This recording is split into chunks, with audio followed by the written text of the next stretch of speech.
Gonna pinch and pull and snap off. These are gonna stay nice and chewy. I love this soup. 뉴욕이 지금 난리가 났습니다. 한때 파산 직전까지 내몰렸던 스타 셰프가 한국을 며칠 동안 다녀오더니 난데없이 파스타면은 이제 전부 갖다 버려야 한다는 식의 과격한 주장을 했기 때문인데요. 너무나 황당한 그의 주장에 현지 언론들은 온갖 비난을 쏟아내며 그를 깎아내리기까지 했습니다. 하지만 불과 며칠 후 아무도 예상하지 못했던 대반전이 벌어지게 되는데요.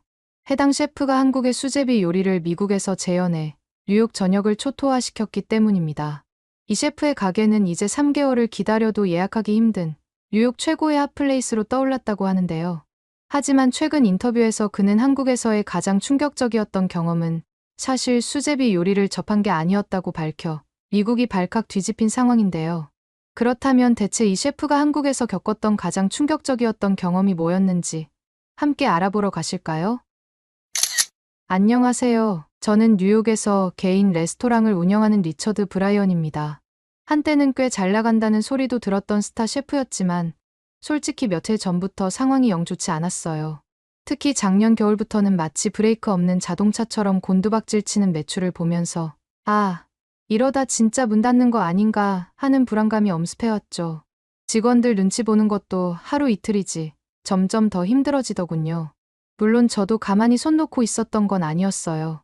어떻게든 새로운 메뉴를 개발해서 이 위기를 타개해야 한다는 절박함에 밤낮으로 아이디어를 짜내고 요리책을 뒤적이고 인터넷을 검색하고 안 해본 게 없었죠.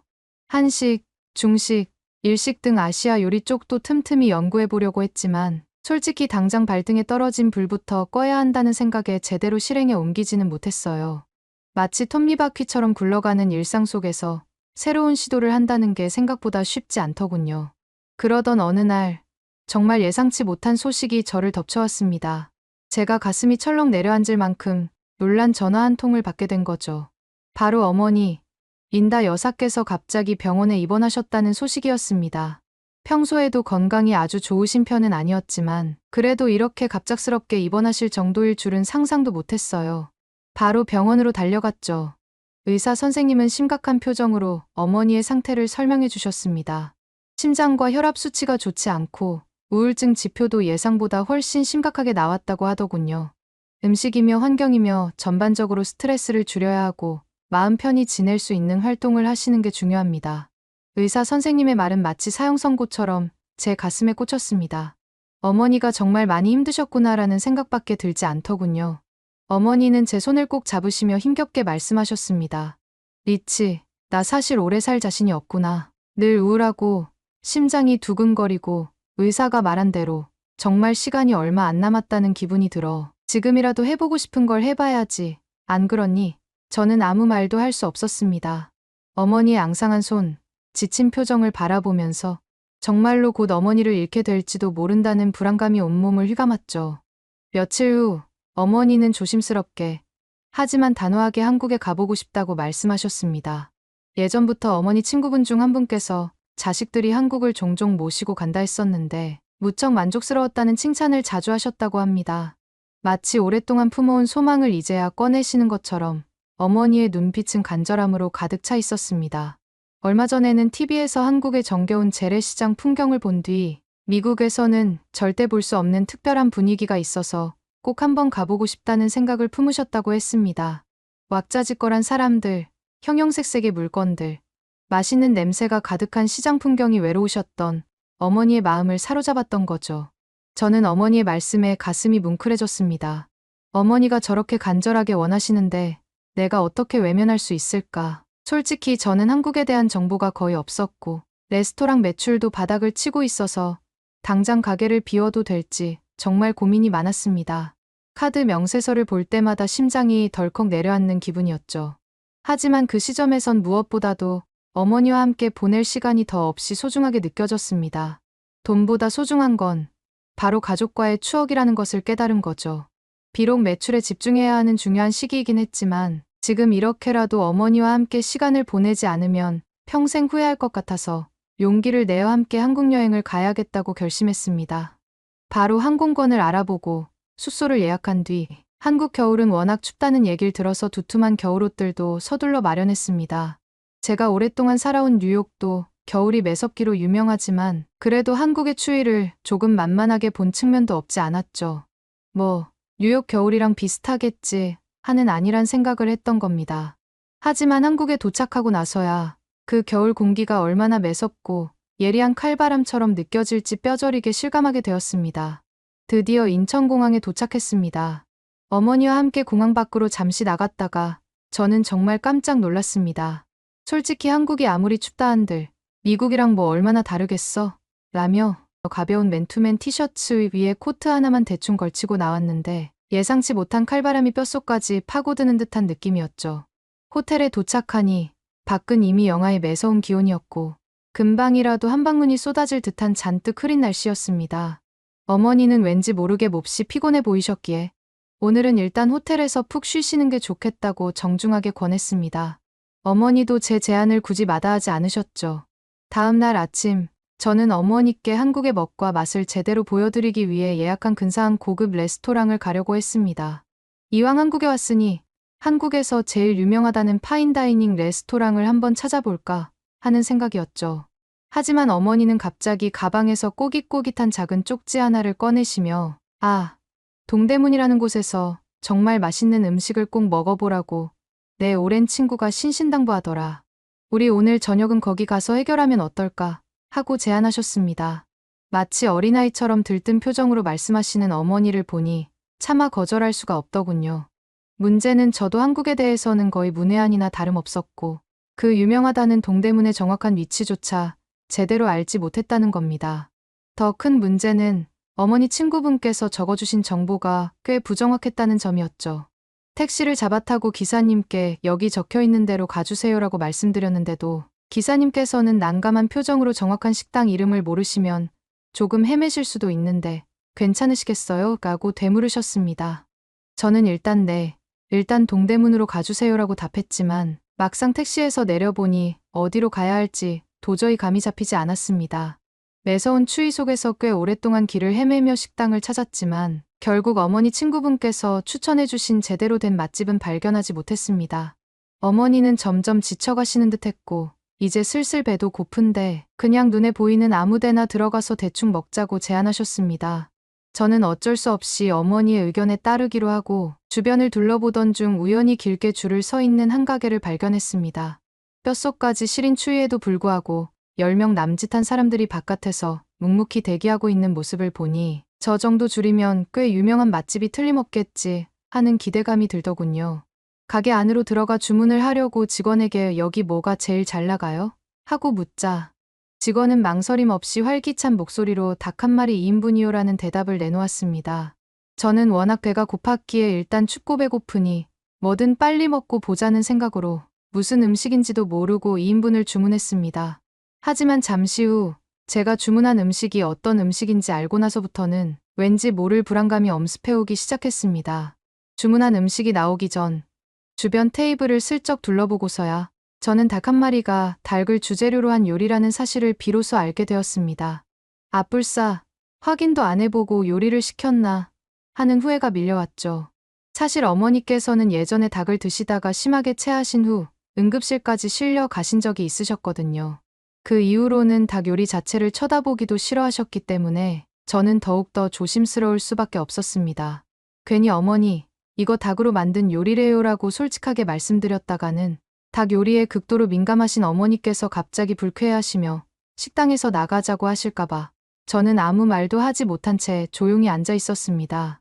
마치 폭탄을 안고 있는 것처럼 불안한 마음이었죠. 드디어 기다리고 기다리던 닭 한 마리가 테이블 위에 놓이는 순간 저는 속으로 경악할 수밖에 없었습니다. 잠깐만. 카니발 장기 렌트가 이게 맞아? 37만원. KS 오토플랜 34만원. 3만원 차이 나는데? 야, 이게 4년이면은 150만원 정도 차이인데, 야, 이 정도면 차 등급을 하나 올려야 되겠다. 파인트카 리스트. 이거 뭐야? 일단 차가 되게 많네. 그랜저, 소렌토. 와, 무슨 소렌토가 28만원이야. 그랜저가 32만원이고? 이러면 무조건 KS 오토플랜에서 하지.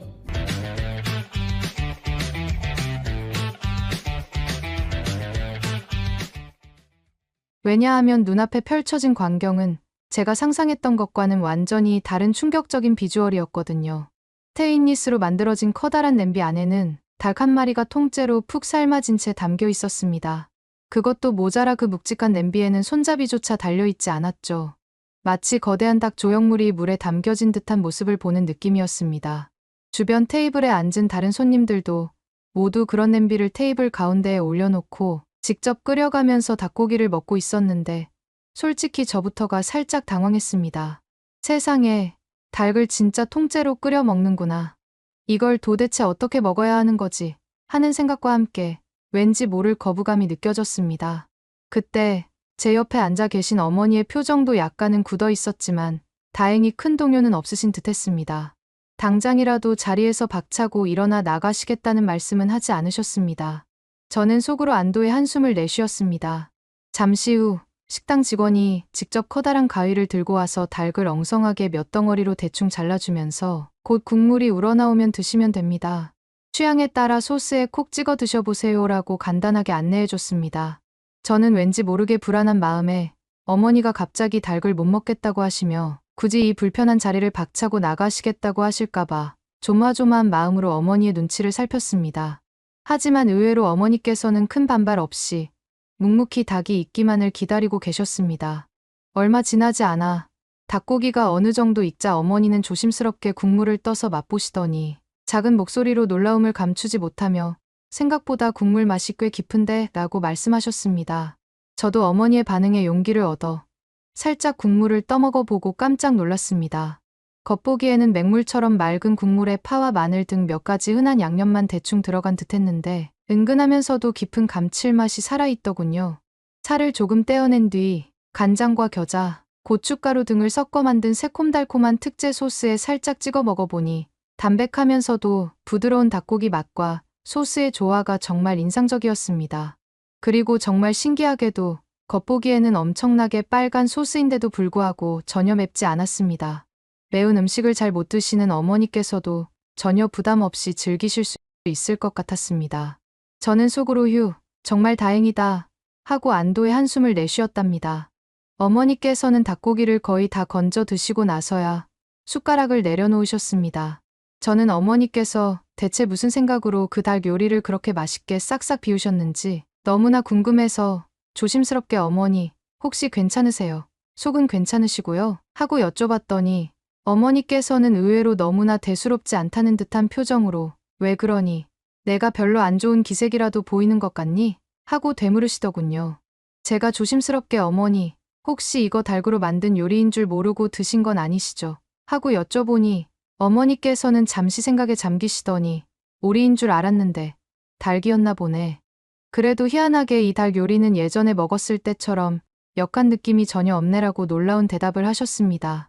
저는 속으로 정말 천만다행이다 싶었고 춥고 지쳐있던 몸이 따뜻한 국물 덕분에 서서히 녹아내리는 듯한 기분을 만끽했습니다. 거의 닭고기를 다 건져 먹고 나서 슬슬 계산을 하고 일어서야겠다고 생각하며 몸을 일으키려는 찰나 갑자기 식당 직원이 저희 테이블로 황급히 뛰어오더니 손을 휘저으며 자리에 그대로 앉으라는 제스처를 했습니다. 저는 혹시 우리가 뭘 잘못했나 하고 순간적으로 불안감이 엄습해왔습니다. 하지만 직원은 걱정하는 저를 안심시키며 아직 끝이 아닙니다. 칼국수를 넣고 드셔야 제대로 닭 한 마리를 드신 거예요. 고 활짝 웃으며 말했습니다. 그러고는 능숙한 솜씨로 아까 저희가 맛있게 먹었던 닭육수 속에 칼국수 면발을 휙 던져 넣어주는 것이었습니다. 칼국수 면이 어느 정도 익자 직원은 자, 이제 맛있게 드셔보세요. 라고 활짝 웃으며 저희에게 먹기를 권했습니다. 저는 솔직히 에이, 설마 칼국수 면이 특별한 맛이 있겠어? 그냥 흔하디흔한 칼국수 면이겠지라며 대수롭지 않게 생각했습니다. 하지만 막상 칼국수 면을 한 젓가락 집어 입에 넣는 순간 저는 엄청난 맛에 깜짝 놀라지 않을 수 없었습니다. 닭육수가 칼국수 면발에 깊숙이 잘 배어들어서 아까 먹었던 닭육수와는 또 다른 훨씬 더 풍부하고 깊은 맛을 내는 것이었습니다. 마치 새로운 요리를 맛보는 듯한 놀라움이었죠. 아까보다 걸쭉해진 국물은 칼국수 면과 환상적인 조화를 이루며 더욱더 깊고 진한 풍미를 선사했습니다. 어머니는 어머나, 이 칼국수 면, 파스타보다 훨씬 더 쫄깃쫄깃하고 고소하네. 정말 신기하다라며 연신 감탄사를 내뱉으셨고 저보다 훨씬 더 많은 양의 칼국수를 맛있게 드셨습니다. 마치 어린아이처럼 즐거워하시는 어머니의 모습에 저도 덩달아 기분이 좋아졌습니다. 결국 닭 한 마리와 칼국수를 모두 깨끗하게 싹싹 비우고 나서 저는 다시 한번 어머니의 컨디션을 조심스럽게 살폈습니다. 예상보다 많이 걸어 다니셔서 조금 피곤해 하시긴 했지만 그래도 겉으로 보기에는 큰 문제는 없어 보였어요. 저는 속으로 정말 다행이다 하고 안도의 한숨을 내쉬었습니다. 하지만 그 순간 저희는 전혀 예상치 못했던 갑작스러운 위기에 직면하게 되었습니다. 닭 한 마리 식당에서 나와 가장 가까운 시장 쪽으로 이동한 뒤 잠시 가볍게 둘러보려던 찰나였습니다. 갑자기 어머니께서 얼굴을 찡그리시며 어지럽고 머리가 심하게 울리는 것 같다고 힘겹게 말씀하시는 것이었습니다. 저는 깜짝 놀라 재빨리 어머니를 부축해 근처 건물 벽 쪽으로 조심스럽게 기대어 세웠는데 어머니의 상태가 생각보다 훨씬 더 심각해 보였습니다. 식은땀을 뻘뻘 흘리시며 지금 당장이라도 쓰러질 것 같다고 호소하시자 저는 너무나 당황한 나머지 무의식적으로 911 미국의 긴급 신고 번호를 눌러버렸습니다. 마치 머릿속이 하얗게 변해버린 듯한 기분이었죠. 주변에 계시던 시장 상인분들께서도 한눈에 보기에도 상황이 심각하다는 것을 알아차리셨는지 갑자기 저희 쪽으로 우르르 달려오시더니 제 앞에서 손짓 발짓을 섞어가며 무언가를 열심히 이야기하시기 시작했습니다.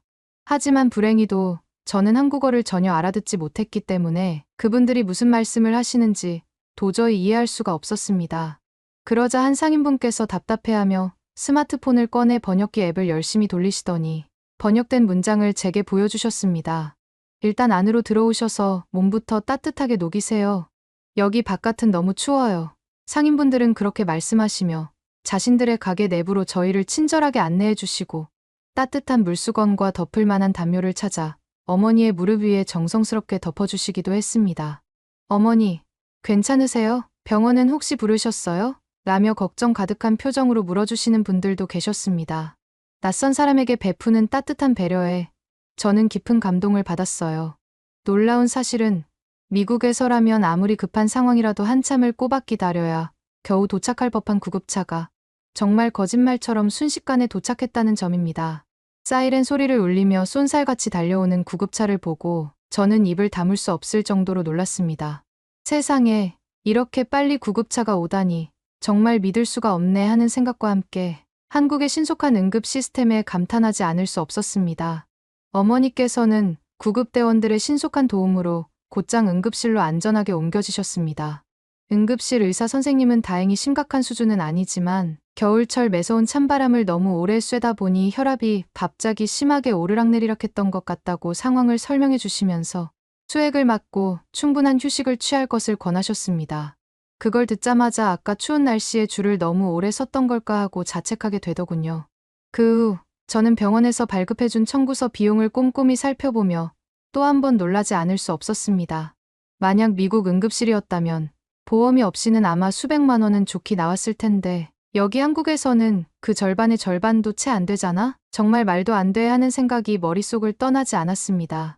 저는 한국의 저렴한 의료비에 깊은 인상을 받을 수밖에 없었답니다.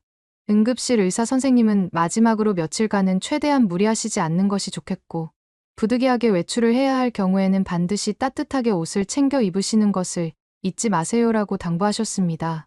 저는 고개를 끄덕이며 일단 오늘은 푹 쉬면서 안정을 취해야겠다고 마음먹었습니다. 갑작스러운 사고에 놀라기도 했지만 그래도 한국의 훌륭한 의료 시스템 덕분에 어머니께서 큰 탈 없이 회복하실 수 있어서 정말 다행이라는 생각이 들었습니다. 그날 오후 저는 미국에서 오랫동안 함께 일해온 친한 친구와 통화를 했어요. 친구에게 최근 제 레스토랑 상황이 얼마나 심각한지 솔직하게 털어놓고 어머니께서 한국에서 닭 한 마리와 칼국수를 정말 맛있게 드셨다는 이야기도 함께 전했습니다. 그러자 제 친구는 뜻밖에도 따뜻한 국물 요리를 그렇게 좋아하신다면 한국에는 수제비라는 정말 끝내주는 음식도 있다고 강력하게 추천해 주더군요. 수제비 면발 식감이 파스타와는 또 완전히 달라서 어머니께서 분명 좋아하실 거야. 꼭 한번 드셔보시라고 권해드려라는 말도 덧붙였어요. 이어 제가 사실 어제 어머니께서 갑자기 쓰러지셔서 정말 깜짝 놀랐다. 너무 당황한 나머지 무의식적으로 911에 신고했는데 한국에서도 911로 연결이 되더라. 정말 믿기지 않는 경험이었다며 한국의 놀라운 응급 시스템에 대한 경험담을 전하자 친구는 나도 예전에 한국에서 잠시 살았던 적이 있어서 한국이 편리한 건 잘 알지만 응급 시스템조차 편리할 줄은 상상도 못했다며 감탄을 금치 못했습니다. 한국 사람들은 보통 119로 신고하겠지만 외국인 관광객들을 위해서 911로 신고해도 자동으로 연결이 된다니 정말 대단한 배려가 아닐 수 없네라고 극찬하더군요. 친구의 말을 들으니 저도 왠지 모르게 한국에 대한 좋은 감정이 더욱 커지는 듯 했습니다. 며칠 뒤 다행히 어머니의 건강 상태가 눈에 띄게 호전되었고 저는 바로 수제비를 먹여드려야겠다 싶어 어머니를 모시고 가게를 찾아갔습니다.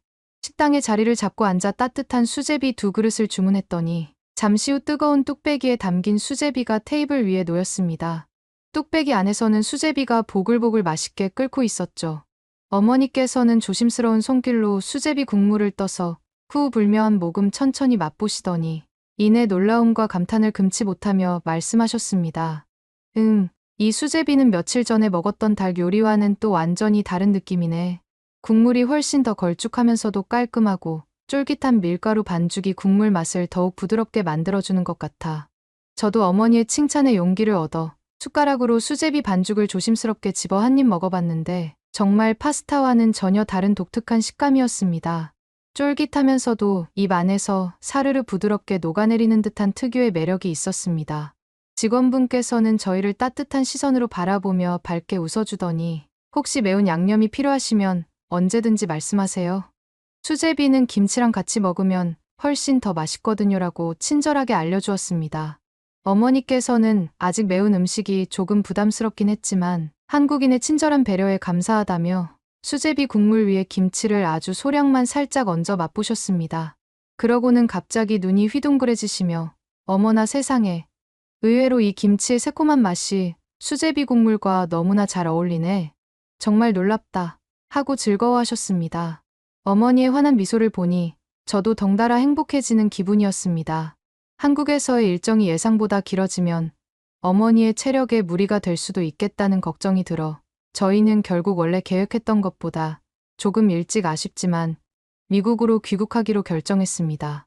개인적으로는 한국에 좀 더 머물면서 더 많은 한국 음식을 경험해보고 싶었지만 어머니의 건강이 무엇보다 최우선이었으니까요.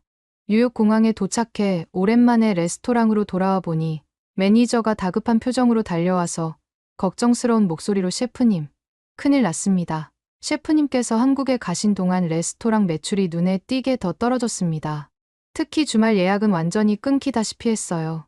이대로 가면 정말 심각한 적자를 면치 못할 것 같습니다라고 보고하는 것이었습니다.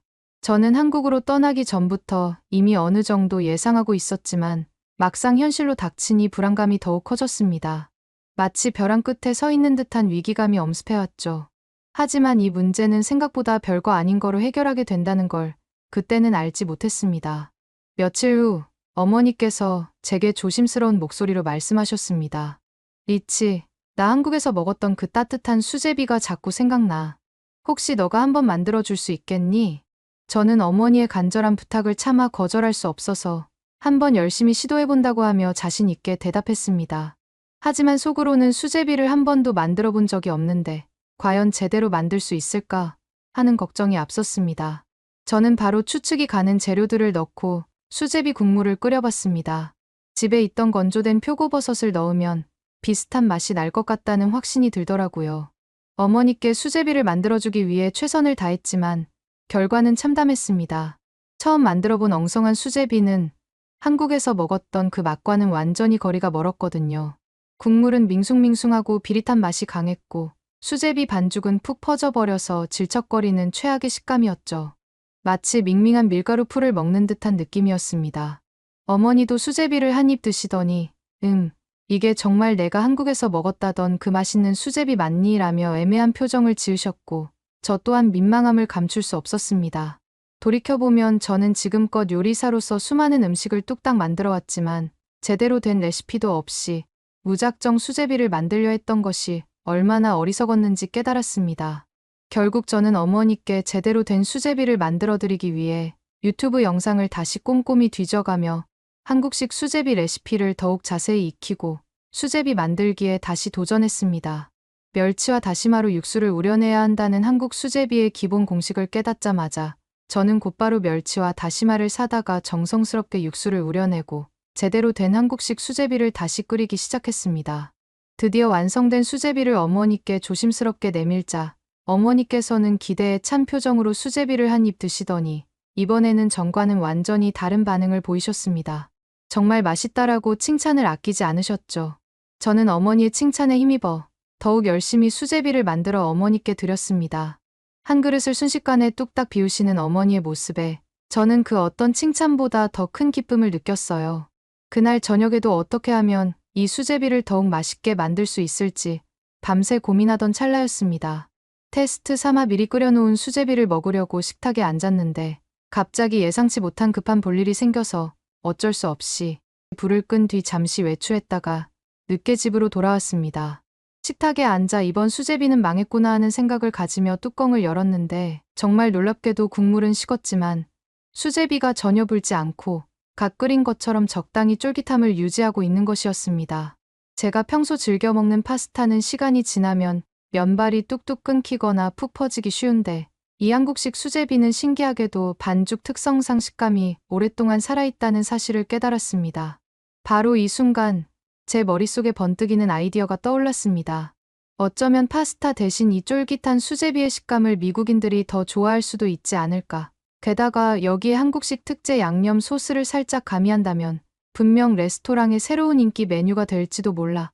다음 날 저는 곧바로 기존의 멸치 다시마 육수 대신 좀 더 풍부한 맛을 내기 위해 닭 육수를 사용해보기로 했어요. 얼마 전 한국에서 먹었던 닭 한 마리의 깊고 진한 국물 맛이 머릿속에서 잊혀지지 않았기 때문이었죠. 정성스럽게 닭 육수를 우려내어 만든 닭 육수 베이스 수제비를 어머니께 맛보여드리자 어머니는 이번에는 얼굴이 환하게 펴지시며 칭찬을 아끼지 않으셨습니다.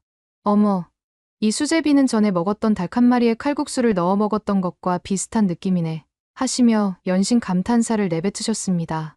저는 어머니의 칭찬에 더욱 용기를 얻어 재미있는 아이디어를 생각했답니다. 다음 날 저는 레스토랑 주방 직원들을 모두 모아놓고 새로운 메뉴로 한국식 닭수제비를 한번 개발해보는 건 어떻겠냐고 조심스럽게 제안했습니다. 하지만 제 예상과는 달리 직원들 대부분은 셰프님, 한국식 닭수제비요. 그건 너무 손님들에게 낯설고 이상하게 느껴지지 않을까요? 라며 걱정스러운 표정으로 반신반의했습니다. 심지어 몇몇 직원들은 셰프님, 그거 정말 안 될 것 같아요. 라며 저를 말리기까지 했습니다. 그런데 평소에는 차분하게 자신의 의견을 전달하던 제 바로 아래 직급의 총주방장이 이날만큼은 시작부터 노골적으로 불만을 드러내기 시작했습니다. 얼굴이 붉어져서는 셰프님, 이런 동양식 국물 메뉴로 우리 레스토랑을 말아먹겠다는 겁니까? 이건 저희 컨셉이랑 전혀 맞지 않습니다 하고 거세게 토로하는 겁니다. 저도 순간 당황했지만 한편으로는 꼭 필요한 변화라고 굳게 믿고 있었기에 지금 아니면 우리 레스토랑은 진짜 망한다고요. 지금 뭔가 새로운 변화를 주지 않으면 희망이 없습니다. 라고 맞받아쳤습니다. 사실 총주방장도 최근 매출 부진 때문에 신경이 곤두서 있던 터라 말리는 다른 직원들의 눈치에는 아랑곳하지 않고 제가 그런 메뉴 개발에 동참하느니 차라리 그만두겠습니다. 이걸 계속 고집하시면 바로 사직서 쓰고 나갈 거예요. 라고 더욱 격앙된 목소리로 밀어붙였습니다. 저 역시 한순간 울분이 치밀어 올라 이 정도면 레스토랑 충분히 살릴 수 있어요. 이제까지 고집해온 파스타 면도 다 갖다 버릴 각오를 해야죠. 라고 소리를 높였습니다. 주변 직원들이 놀란 눈으로 저희를 지켜보는 가운데 결국 총주방장은 앞치마를 거칠게 벗어 던지며 더 이상 못 해먹겠습니다. 라고 외치고 문을 박차고 나가버렸습니다. 며칠 뒤 SNS를 보던 직원이 잔뜩 굳은 표정으로 허둥지둥 달려와 제게 휴대폰 화면을 내밀었는데 바로 그 총주방장이 셰프가 파스타 면을 다 버리자고 했다며 앞뒤 다 자르고 올린 글이었습니다. 그 글을 본 사람들은 너무 극단적이다. 레스토랑 이미지 망치는 셰프라는 등 각종 비난을 쏟아내기 시작했죠. 심지어 일부는 저를 제멋대로인 셰프로 몰아세우며 레스토랑 이미지를 깎아내리는 말까지 퍼뜨렸습니다. SNS상에서 걷잡을 수 없이 커지는 논란에 직원들도 뒤숭숭해졌고 저로서는 조금이라도 빨리 상황을 수습해야 한다는 절박감이 더욱 커질 수밖에 없었습니다. 그들의 입장에서는 닭 육수에 밀가루 반죽을 넣어 끓이고 닭고기까지 통째로 넣는 독특한 조리 방식이 흔하지 않으니 당연한 반응이었을지도 모릅니다. 하지만 저는 직원들의 우려와 SNS상의 비난에도 불구하고 일단 딱 일주일만 이벤트성 메뉴로 한번 시험 삼아 판매해보자. 지금 우리가 새로운 활로를 찾으려면 그 누구도 시도해보지 않았던 과감한 시도가 반드시 필요하다고 다시금 강력하게 주장했습니다. 그 후 일주일 동안 저는 남아있는 직원들과 밤낮으로 닭수제비 메뉴 개발에 매달렸습니다. 닭 육수를 진하게 우려낸 뒤 손님들의 입맛까지 사로잡기 위해 고추장 간장 소스를 별도로 곁들여 손님들이 각자의 취향대로 소스의 양을 조절해 첨가할 수 있도록 세심하게 배려했습니다. 매운 음식을 잘 못 먹거나 진한 양념이 다소 부담스러운 손님들을 위해서는 고추장을 완전히 뺀 순한 간장 소스를 선택할 수 있도록 선택의 폭을 넓혔어요. 또한 일반적인 수제비보다 조금 더 두껍게 밀어서 쫄깃한 식감을 최대한 살렸습니다. 닭고기는 손님들이 뼈를 발라내는 불편함 없이 편안하게 즐길 수 있도록 뼈를 모두 발라낸 뒤 큼직한 닭고기 살만 먹기 좋은 크기로 몇 덩어리 넣어 제공했답니다. 마침내 모든 준비를 마치고 레스토랑의 새로운 스페셜 메뉴인 한국식 닭수제비 스페셜 세트를 정식으로 출시했는데 놀랍게도 첫날부터 SNS를 통해 입소문이 빠르게 퍼져나가면서 엄청난 화제가 되기 시작했습니다. 특히 젊은 뉴요커들 사이에서 폭발적인 반응을 얻었습니다. 뉴욕에서 이런 신기하고 독특한 국물 음식을 맛볼 수 있다니 정말 놀랍다. 매일 먹던 파스타나 라멘과는 차원이 다른 완전히 새로운 맛이다. 한국에 직접 가지 않고도 한국의 맛을 느낄 수 있어서 너무 좋다 등 닭수제비를 극찬하는 평가들이 SNS에 잇따라 올라오기 시작했고 주말이 되자 레스토랑 앞에는 닭수제비를 맛보기 위해 몰려든 손님들로 인해 긴 줄이 늘어서는 진풍경이 펼쳐졌습니다. 마치 영화 속 한 장면처럼 비현실적인 광경이 눈앞에 펼쳐진 것이죠. 그 덕분에 레스토랑 매출이 닭수제비 메뉴를 출시하기 전 달과 비교해 무려 2배 이상으로 폭발적으로 증가했다는 놀라운 보고를 매니저로부터 듣게 되었습니다. 며칠 후에는 지역 TV 방송국에서 레스토랑의 닭수제비 메뉴를 취재하고 싶다는 뜻밖의 연락이 왔고 유명 지역 잡지에도 미국 뉴욕에서 만나는 한국식 닭수제비의 매력이라는 제목으로 닭수제비에 대한 자세한 기사가 실렸습니다. 그리고 조금 뒤에는 한 방송 인터뷰 요청도 이어졌는데 그 자리에 저는 한국 여행 때 어머니가 쓰러질 뻔했던 일을 떠올리며 응급 시스템과 한국인들의 따뜻한 배려가 얼마나 큰 힘이 되었는지 강조했고 매출 상승에도 한국 덕이 컸다고 솔직하게 밝혔답니다. 기사에서는 오랜만에 뉴욕의 재미있고 신선한 국물 요리가 등장했다. 닭고기와 수제비의 환상적인 조합이 인상적이다. 한번 맛보면 멈출 수 없는 중독성, 강한 맛이다 등 닭수제비에 대한 칭찬 일색의 호평이 줄을 이루었고 한동안 침울했던 레스토랑 분위기도 완전히 되살아났어요. 매출이 급증하자 한동안 풀이 죽어있던 레스토랑 직원들 역시 즐거워했습니다. 저는 그들의 밝은 미소를 보며 가슴 벅찬 감동을 느꼈죠. 그렇게 레스토랑이 다시 활기를 되찾아 바쁜 하루하루를 보내던 어느 날, 저는 전혀 예상치 못했던 어머니의 전화 한 통을 받게 되었습니다. 전화기 너머로 들려오는 어머니의 목소리는 며칠 전보다 훨씬 밝고 활기찼습니다. 최근에 어머니께서 정기 추적 검사를 받기 위해 병원을 방문했는데 놀랍게도 어머니의 건강 상태가 눈에 띄게 조금씩 호전되고 있다는 기쁜 소식이었습니다. 특히 최근 병원 검사 결과 어머니의 혈압이 예전보다 훨씬 안정적으로 유지되고 있다는 것이었습니다. 담당 의사 선생님께서는 어머니께 최근에 혹시 특별한 변화가 있으셨냐고 조심스럽게 물으셨다고 합니다. 그러자 어머니께서는 의사 선생님께 한국 여행을 다녀와서 알게 된 닭수제비를 틈나는 대로 만들어 먹었다고 말씀드렸다고 했습니다. 의사 선생님은 어머니의 말씀을 주의 깊게 듣고 난 뒤 아무래도 한국 음식이 미국에 비해 건강식으로 알려져 있기도 하고 너무 자극적이지 않게 조절하면서 꾸준히 단백질 섭취가 이루어진 것이 건강 회복에 긍정적인 영향을 미쳤던 것 같습니다. 특히 닭고기는 혈압을 낮추는 데 도움이 되는 좋은 성분들을 많이 함유하고 있습니다. 라고 설명해 주셨다고 합니다. 어머니도 전화통화에서 어렸을 때 닭을 먹고 심하게 체한 끔찍한 기억 때문에 닭 요리 자체를 극도로 싫어했는데 아이러니하게도 한국 여행에서 우연히 닭 한 마리를 접한 뒤로 이렇게 닭 요리를 즐겨 먹게 될 줄이야. 정말 인생은 알다가도 모를 일이야라며 유쾌하게 웃으셨답니다. 혹시 수제비 말고도 또 한국 분들께서 즐겨 드시는 음식이 있으실까요? 어머니께 또 좋은 음식을 해드리고 싶어 여쭤봅니다. 오늘의 사연은 어떠셨나요? 오늘의 사연이 마음에 드셨다면 좋아요만 한번 눌러주세요. 1초밖에 안 걸리지만 좋아요를 한번 눌러주시면 더 좋은 사연을 소개해드리는데 큰 힘이 된답니다. 긴 영상 시청해주셔서 감사합니다. 오늘도 행복한 하루 보내세요.